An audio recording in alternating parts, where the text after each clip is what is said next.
तो राहुल गांधी जी का पूरा एक रिकॉर्ड रहा है कि गलवान में क्लैश होता है, हमारी सेना एकदम वीरता के साथ अपना शौर्य का प्रदर्शन करती है, हमारे 20 लोग मार्टियर होते हैं, लेकिन चीन के तो बहुत ज़्यादा लोग मारे जाते हैं, वो उनको नहीं दिखता है। और उसके बाद वो प्रश्न चिन्ह किस पर लगाते हैं? भारतीय सरकार पर लगाते हैं। तो आप भारत सरकार पर लगा रहे हैं कि भारत सेना पर लगा रहे हैं? भारतीय सेना का आधिकारिक बयान, अगर इसको आप नहीं मानेंगे तो आप कहाँ की राजनीति कर रहे हैं?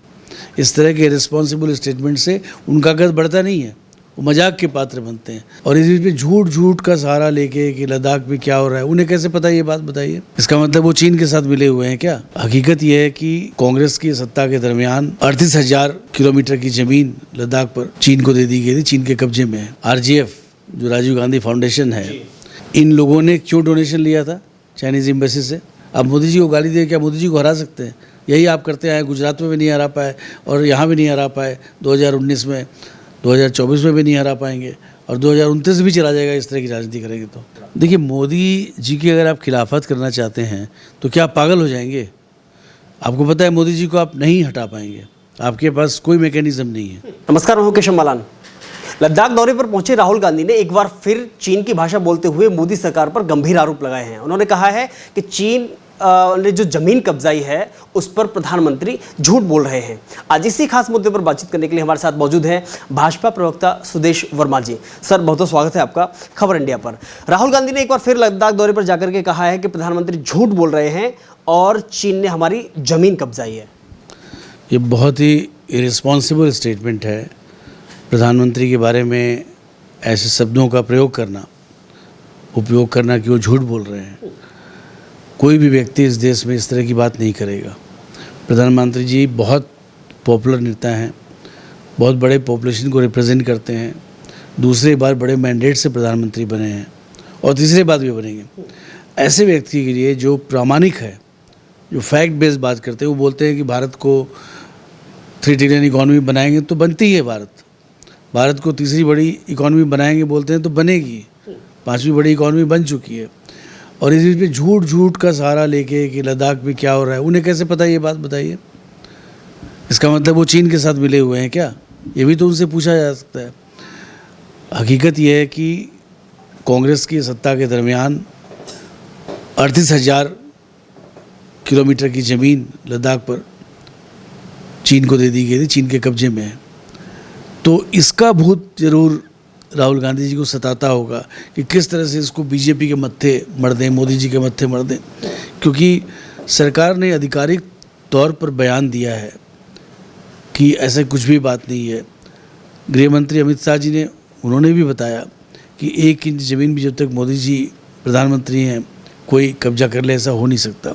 इसके बाद अपनी ही सरकार पर एक विपक्ष का नेता इस तरह की बात करे तो बहुत ही आपत्तिजनक है और राहुल गांधी को इस तरह के बयान से बचना चाहिए अगर वो सीरियस पॉलिटिक्स में विश्वास करते हैं। तो लगता है कि कहीं ना कहीं कठपुतली बने हुए हैं उस चाइना के कि जहां पर सीधे संबंध है। इससे पहले हमने देखा था कि जब वहां के विदेश मंत्री के साथ में तस्वीरें इनकी सामने आई थी। लगता है कि कहीं ये भी एक उस प्रोपेगेंडा का हिस्सा हो सकता है जो आने वाले चुनावों में इससे इस्तेमाल मोदी के खिलाफ में किया जाए।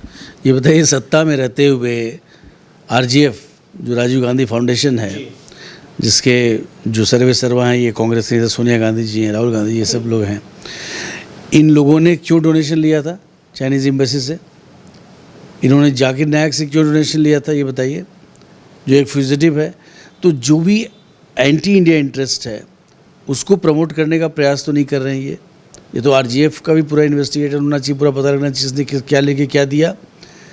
तो राहुल गांधी जी का पूरा एक रिकॉर्ड रहा है कि गलवान में क्लैश होता है, हमारी सेना एकदम वीरता के साथ अपना शौर्य का प्रदर्शन करती है, हमारे 20 लोग मार्टियर होते हैं, लेकिन चीन के तो बहुत ज़्यादा लोग मारे जाते हैं, वो उनको नहीं दिखता है।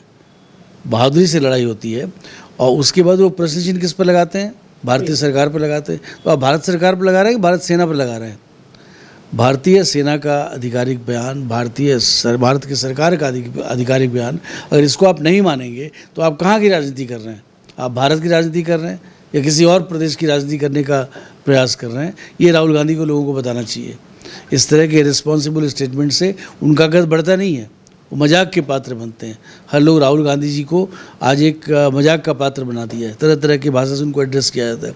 और यही कारण है, हम चाहते हैं कि विपक्ष का जो नेता हो थोड़ा सीरियस हो, देश के चीज़ों को समझे, कैसे विकास करना है इस पर बात करें। अरे हमारे खिलाफ आपको बात करना है तो विकास पर आइए ना, चर्चा करिए अगर आपके पास कुछ है तो। लेकिन आप उस पर चर्चा करेंगे नहीं क्योंकि आपके पास कुछ है नहीं, तो आप उस तरह की बात करेंगे, मोदी जी को गाली देंगे। अरे इससे क्या होना है, कुछ होना है क्या? आप मोदी जी को गाली देंगे, क्या मोदी जी को हरा सकते हैं? यही आप करते आए, गुजरात में भी नहीं हरा पाए और यहाँ भी नहीं हरा पाए, 2019 में, 2024 में भी नहीं हरा पाएंगे और 2029 भी चला जाएगा इस तरह की राजनीति करेंगे तो। हमने देखा ये पहली बार नहीं है कि जब राहुल गांधी ने मोदी सरकार के खिलाफ में कुछ ऐसा बयान दिया कि जिसका ज़मीनी हकीकत से कोई ताल्लुकात नहीं है। उससे पहले राफेल डील को लेकर के जो मोदी सरकार पर आरोप लगाए गए, गंभीर आरोप लगाए गए, चाहे फिर अडानी मुद्दे को लेकर के संसद को ठप किया गया, लगातार प्रदर्शन किया गया, हंगामा किया गया, या फिर बात करें मोदी सरनेम को लेकर के जो चोर बताया गया, कि बार बार मोदी सरकार पर इस तरह के आरोप लगाना, यह किस रणनीति का हिस्सा आप मानते हैं? देखिए, आरोप में अगर कुछ दम हो, आप आरोप लगाएं तो समझ में आता है कि आप सीरियस हैं। राफेल एक बहुत सेंसिटिव मुद्दा था क्योंकि आज राफेल के कारण ही भारत बहुत सशक्त है और राफेल को हमने बहुत जल्दी में ख़रीदा, जो कांग्रेस को करना चाहिए था, इन्होंने नहीं किया। किस कारण से डिले करते हैं आपको पता है, सरकार डिले क्यों करती है आपको पता है, उस समय क्या क्या होता था। तो हमने ख़रीदा, उसमें बहुत से इक्विपमेंट्स थे जिसकी जानकारी नहीं देनी थी, तो इन्होंने लगा दिया एलिगेशन कि करप्शन हुआ है। सारे पेपर सुप्रीम कोर्ट को दिए गए, सुप्रीम कोर्ट ने कुछ भी गलत नहीं देखा उसमें, फिर भी अपनी बात को दोहराते रहे, लोगों के बीच में झूठ फैलाते रहे। तो इस तरह की राजनीति से आप भारत के सुरक्षा व्यवस्था पर प्रश्न चिन्ह उठाते हैं, भारत के सैनिकों का मनोबल कम करते हैं और निश्चित ही जनता आपके साथ नहीं आएगी। और इसका नतीजा आपको 2019 में मिल गया। आपने लगाया, हमने कहा कि मैं भी हूँ चौकीदार, सबने लगा लिया, आपके पास कुछ नहीं आया, आप और कम हो गए। हर चीज़ में आप राजनीति करेंगे तो यही आपका हर्ष होने वाला है। राहुल गांधी जी को समझना चाहिए कि अपने आप को तो सीरियसली लें। चीन के साथ बैठने की क्या आवश्यकता है? चीन, आपको पता होना चाहिए, इतना सीरियस मामला है ये आपके दर्शकों के लिए कि चीन और भारत की सेना बॉर्डर में एक दूसरे के खिलाफ लड़ी पड़ी है, वहाँ पर बैठी हुई है। थोड़ा सा अगर सेंसिटिव मामला, कुछ भी फ्लैश हो जाए तो बहुत बड़ा एक हो सकता है वॉर टाइप का सिचुएशन। तो आप बताइए, ऐसे समय में आपको इस तरह का स्टेटमेंट देना चाहिए क्या? दोनों तरफ से प्रयास हो रहा है कि शांति से मामला निपटे, दोनों सेना जो है अपनी बैरक में जाए, और बहुत से राउंड्स हो चुके हैं बातचीत के, और ऐसा मानना चाहिए कि हल निकलेगा। तो क्या ये हल के पक्ष में नहीं है? ये नहीं चाहते कि हल निकले? ये किसको प्रोवोक करना चाह रहे हैं? इस तरह की बात क्यों कर रहे हैं? एक तरफ लद्दाख जा कर के यह मैसेज देने की कोशिश करना जो भारत जोड़ो यात्रा में दिया गया था कि मैं नफ़रत के बाज़ार में मोहब्बत की दुकान खोलने आया हूं, और उस मोहब्बत की दुकान के बीच में इस तरह के बयान देना, ये कौन सी मोहब्बत की दुकान? देखिए, ये बहुत बचकाना बयान है बोलना कि हम दुकान खोल रहे हैं। दुकान हम लोग नहीं चलाते हैं, हम लोग देशभक्त लोग हैं, राजनीति में आए हैं देश की राजनीति करने के लिए, देश के उत्थान के लिए। राजनीति हमारे लिए एक जरिया है देश को कैसे महान बनाया जाए। ये अपने आप में एक एंड नहीं है, एक मीन्स है। कांग्रेस के लिए और जो नेता लोग जो करप्शन में इंडल्ज होते हैं, अपने परिवार को बढ़ाते हैं, उनके लिए दुकान होगा कि दुकान आपका सज गया तो आप पैसा बना लो, ये कर लो। ये दुकान का कॉन्सेप्ट हम लोग नहीं मानते। राहुल गांधी को मुबारक हो अगर वो सोचते हैं कि राजनीति एक दुकान है और देश संविधान से चलेगा, संविधान के तहत लोग वोट देते हैं और मोदी जी जीते हैं, उनका सम्मान करिए। इस तरह से आप अंडरमाइन करने का प्रयास करेंगे तो आपको कुछ नहीं हासिल होना हुआ। अगले बार कांग्रेस को और भी मुँह खानी पड़ेगी। आप लिख के ले लीजिए, हम लोग फिर मिलेंगे और राजनीति को सीरियसली लेंगे तो लोगों के बीच में थोड़ा आपके प्रति शायद सम्मान बढ़े कि हाँ आप सीरियस है। बिल्कुल नॉन सीरियस पॉलिटिशियन हैं आप, और पता नहीं आप क्या करना चाहते हैं देश के लिए। एक तरफ तो आप मोदी को घेरना चाहते हैं, 2024 में मजबूती के साथ में आप खुद को लाना चाहते हैं, और वहीं मोदी को घेरने के लिए 26 दलों का एक गठबंधन बनाया जाता है, महागठबंधन बनाया जाता है, नाम दिया जाता है उसको इंडिया। लगता है कि अब ये कोशिश कहीं ना कहीं उनको लगता है कि ये भी नाकाम हो रही है, इसलिए आप विदेशी साजिशों का आप हिस्सा बनना चाहते हैं या फिर उनको इस्तेमाल करना चाहते हैं? देखिए, मोदी जी की अगर आप खिलाफत करना चाहते हैं तो क्या आप पागल हो जाएंगे? आपको पता है मोदी जी को आप नहीं हटा पाएंगे, आपके पास कोई मैकेनिज्म नहीं है। कोई जनता मोदी जी के साथ है तो आप कर क्या सकते हैं? कोई डिक्टेटरशिप तो है नहीं कि आप जो चाहे हटा देंगे। ये दूसरे देश में होता था। जनता जब तक मोदी जी के साथ है उनको नहीं हटाया जा सकता, और इस कारण से हमें दिखता है कि कभी कभी ऐसा बयान देते हैं जो एक आम व्यक्ति, जो एक रैशनल व्यक्ति है, जो मेंटली स्टेबल है, वो इस तरह का बयान नहीं देगा। और अलायंस की भी आप बात करें, यूपीए अलायंस किसका था? ये तो इन्हीं का था ना, कोई नए पार्टनर तो है नहीं। यूपीए अलायंस के सारे पार्टनर हैं। तो यूपीए अलायंस को आप दूसरे नाम दे के, दूसरा जामा पहना के old wine and new bottle करना चाहिए, लोगों को बेवकूफ़ बनाने का प्रयास है। और आप कर क्या रहे हैं? आपकी हिम्मत थी तो यूपीए अलायंस से आप लड़ते, लेकिन आपको पता है यूपीए अलायंस जो है करप्शन के नाम से विख्यात हो चुका है। लोग जानते हैं करप्ट है लोग इसके, तो आप थोड़ा बहुत फ़ायदा उठाना चाहते हैं। ये नाम जो बहुत पवित्र नाम है, इसको यूज़ करके। और दुख की बात है कि इस नाम का जो अलायंस रखे हैं, ये नाम हारेगा। प्रत्येक व्यक्ति जो भारतीय है उसको अच्छा नहीं लगेगा, लेकिन चूंकि आपने ये नाम रखा है तो ये नाम हारेगा, आपकी अलायंस हारेगी और एनडीए फिर से बहुत भारी बहुमत से जीत कर आज से ज़्यादा आएगी 2024 में। देखिए, बार बार जो ये गलती करना राहुल गांधी के द्वारा, क्या लगता है कि जो रणनीतिकार हैं उनके, वो मोदी की स्ट्रेटजी नहीं समझ पा रहे हैं, या मोदी को कैसे घेरा जाए वो एक मुद्दा खोज नहीं पा रहे हैं, या राहुल गांधी खुद इस तरह के बयान देते हैं बार बार, मतलब मोदी को घेरने का कोई जरिया मिल नहीं पा रहा है विपक्ष को, पूरे विपक्ष को? देखिए, राहुल गांधी जी के जो एडवाइज़र्स थे सब एक से एक करके छोड़ दिए। वो हमारे साथ हैं, सत्ता में बहुत अच्छा कर रहे हैं। आपको पता है हम किसके बारे में बात कर रहे हैं? ये बोलते हैं निंदक नियरे राखिए। जो निंदक हैं आपके, उसको आप नज़दीक रखेंगे तो आपको पता लगेगा आपकी गलती कहाँ है। राहुल गांधी कोई बताता नहीं, सब बोलता है अरे भैया आप तो महान हो, आप तो मोदी जी को हरा दोगे। ये नहीं बताता कैसे हराओगे। आप तो राजकुमार हैं। हवाबाजी से थोड़ी ना होता है। राजनीति में अगर हवाबाजी होती, आपका धरती पर है ही नहीं पकड़, तो आप क्या कर सकते हैं? आप सिर्फ स्टेटमेंट देते रहिए, हम भी मजा लेंगे, आप भी मजा लेंगे, पूरा देश मजा लेगा। वोट तो मोदी जी को ही देगा, क्योंकि वही एक सीरियस पॉलिटिशियन है जो देश के लिए कर रहे हैं दिन रात।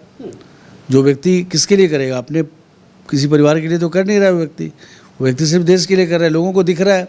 और जो भी भारत की राजनीति कर रहे हैं, एक एडवाइस मैं ज़रूर दे सकता हूँ कि आप जनता को बेवकूफ़ समझना बंद कर दें। जनता हो सकता है पढ़ी लिखी कम हो सकता है गरीब हो, लेकिन उसको उतनी राजनीतिक समझ है कि भारत के लिए कौन सा व्यक्ति, कौन सा दल सही है। आप कितना भी कोशिश करिए, वो बरगलाने वाली नहीं है। लेकिन इसके बावजूद संसद के अंदर अविश्वास प्रस्ताव लाया जाता है, यह जानते हुए कि हमारे पास बहुमत नहीं है, हम उनको गिरा नहीं सकते, हटा नहीं सकते, अविश्वास प्रस्ताव पास नहीं करा सकते, लेकिन जनता को मूर्ख बनाने की कोशिश तो की जाती है ना। देखिए, अविश्वास प्रस्ताव तो एक क्या बोला जाए, एक मजाक सा बन गया, क्योंकि सबको पता था कि अविश्वास प्रस्ताव गिरेगा, क्योंकि आपके पास बहुमत थी नहीं। आप चाहते थे प्रधानमंत्री बोलें, आपका इतना ही मानना था प्रधानमंत्री बोलें। प्रधानमंत्री जब बोलना शुरू किए तो आप बीच में उठ के चल दिए। इतना नॉन सीरियस पॉलिटिक्स। अरे उत्तर देख तो लेते, सुन तो लेते एक बार, कम से कम पार्लियामेंट की मर्यादा का ख्याल तो रखते। प्रधानमंत्री जी बोल रहे हैं, आपने ही बोला कि आप बोलिए, जब वो बोलना शुरू किए तो आप भाग लिए। तो इतना नॉन सीरियस लोगों को दिख नहीं रहा है क्या? लोग मजाक बना रहे हैं इस चीज़ का। आप मणिपुर के बारे में जानना चाहते थे, अमित शाह जी ने, देश के गृह मंत्री, वो रिस्पॉन्सिबल हैं, उन्होंने पूरा बयान दिया, एक्सटेंडेड बयान, बहुत इलेबोरेट तरीके से हर चीज़ बताया। आप समझना चाहते ही नहीं है। प्रधानमंत्री जी ने भी बोला, आप नहीं समझना चाहते हैं तो जो नहीं समझना चाहते उसको कैसे समझाया जाएगा। लेकिन लोगों को समझ में आ गया कि ये लोग जो है सिर्फ मजाक कर रहे हैं, मस्ती वाले लोग हैं, सीरियस नहीं है ना मणिपुर के बारे में ना अपने फ्यूचर के बारे में। इसलिए मोदी जी पर उन्हें पूरा भरोसा है। मोदी जी ने तो कहा भी था, टिप्पणी भी की थी कि भले ही फील्डिंग आपने बिछाई हो, लेकिन चौके छक्के तो हम नहीं मारे। यही होना है, क्योंकि अरे मोदी जी इतने बड़े स्पीकर हैं, हमें लगता है कि भारत के महान जो वक्ता हैं उनमें उनका नाम आएगा। जनता भरोसा करती है उनकी आवाज़ पर। और आपकी मती मारी गई थी कि नो कॉन्फिडेंस मोशन ला के आप प्रधानमंत्री जी को एक मौका दिए कि सारी बात बता पाए, तो ये तो आपका ही नुकसान हुआ, क्योंकि जब बैटिंग मोदी जी करेंगे तो उसके बाद कुछ नहीं चलने वाला। और ये देश देखा है इस चीज़ को। और ये आज केंद्र की बात नहीं है, गुजरात में भी यही होता था। आपके पास सिर्फ मोदी जी के खिलाफ गाली देने के अलावा कुछ है ही नहीं, कुछ था ही नहीं। तो आप क्या कर सकते हैं? आपके पास कुछ कंस्ट्रक्टिव है नहीं, लोगों को पता है। उन्होंने एक बात और कही कि जब 2018 में अविश्वास प्रस्ताव लाया गया था हमारे खिलाफ में, तो भी कुछ नहीं हुआ, अभी लाया गया। अब बेहतर है आप तैयारी करके आते नहीं हैं, तो अब अच्छा है कि आप 28 की तैयारी करें और फिर तैयारी करें अविश्वास प्रस्ताव लाने की, लेकिन बेहतर तैयारी करके आए। देखिए, इनके लिए बहुत मुश्किल है। राजनीति को नॉन सीरियसली लेते हैं। राजनीति कोई इंस्टेंट गेम नहीं है, इंस्टेंट कॉफ़ी नहीं है कि आप कोई स्टेटमेंट दीजिए और एक राजनीति आपकी चमक जाए। आपको सिंसियरली अगर भारत का विकास की राजनीति करेंगे तो आप बीजेपी से सीरियसली डिबेट करेंगे कि हमने जो अप्रोच बनाया है, हमने जो विकास की है, विकास यात्रा जो लोगों को दिख रहा है, उस पर आप कमेंट करेंगे, हमारी गलतियों को बताएंगे। लेकिन गलतियों को तो बता नहीं पाते। इन्हें जो भी बोलना है सिर्फ मोदी जी को हटाओ, मोदी हटाओ। अरे मोदी हटा के लाओ किसको? और लोग क्यों मोदी हटाएंगे? भाई जो बढ़िया काम कर रहा है, आपने भारत में एक चीज़ देखा होगा कि एक नया ट्रेंड डेवलप किया है, चाहे स्टेट में हो चाहे केंद्र में, जो अच्छा कार्य कर रहा है लोग उसको फिर से मैंडेट देते हैं। अब वो नहीं रहा कि एक आया दूसरा जाएगा ही जाएगा, एक ट्रेंड डेवलप हुआ है ऐसा। तो लोग देख रहे हैं मोदी जी अच्छा कार्य कर रहे हैं और उनके सामने क्या बोला जाए, 1 से 10 तक कोई है ही नहीं। यही वजह थी कि जब लाल किले की प्राचीर से मोदी जी कहते हैं कि मैं अगली बार भी आऊँगा और तिरंगा फहराऊँगा। बिल्कुल आएंगे। देखिए वो तो कॉन्फिडेंस दिख ही रहा था आपको। भारत को तीसरी बड़ी इकॉनमी बनाना है, जिस तरह का एम्पावरमेंट भारत में हो रहा है ऐसा पहले कभी नहीं दिखा। इस पूरे दशक में, जो पिछले दशक बीत रहा है, मतलब प्रत्येक व्यक्ति भारत का एम्पावर्ड फील कर रहा है, एनर्जेटिक फील कर रहा है कि भारत को आगे बढ़ाना है। ऐसी ऊर्जा तो हमने कभी नहीं देखी। एक आखिरी सवाल, लगता है कि राहुल गांधी के लिए आप क्या गुरु मंत्र देना चाहेंगे उनको राजनीति में सफलता के लिए, या फिर क्या एडवाइस देना चाहेंगे? राहुल गांधी किसी के एडवाइस में भरोसा नहीं रखते, क्योंकि ये लोग राज परिवार से हैं। कोई एडवाइस देगा तो इनको दुश्मन लगता है। एडवाइस तो मोदी जी ने भी दिया था कि सीरियस बनिए, हम एक रिस्पॉन्सिबल अपोजिशन चाहते हैं। अपोजिशन कौन चाहेगा कि मजबूत ना हो? मजबूत विपक्ष जो है डेमोक्रेसी का एक आधार है, लेकिन आपको मजबूत करना हमारा कार्य नहीं है। आपको बहुत मेहनत करना पड़ेगा। ये थोड़ी नहीं हुआ कहीं मोटरसाइकिल से चले गए तो आपको लगेगा कि आपको वोट आ जाएगा, कहीं यात्रा कर लीजिए तो। अरे आपके अंदर कितनी सिंसियरिटी है लोगों के प्रति, लोगों के इश्यूज से आइडेंटिफाई होने की, क्या आप वो कर सकते हैं? आप मोदी जी ऐसे ही थोड़ी ना यहाँ तक पहुँच गए हैं। बहुत मेहनत किया इन्होंने, लोगों के धड़कन को समझते हैं कि लोगों की ज़रूरत क्या है। गरीबों के बारे में जो किया है मोदी जी ने, आज तक क्यों नहीं हुआ? इन सब बातों को इंट्रोस्पेक्ट करना चाहिए और एक नया ऑनेस्ट पॉलिटिशियन इमर्ज करना चाहिए जो देश के बारे में सोचता है। तभी आपका कुछ हो सकता है, नहीं तो ऊपर वाला मालिक हो।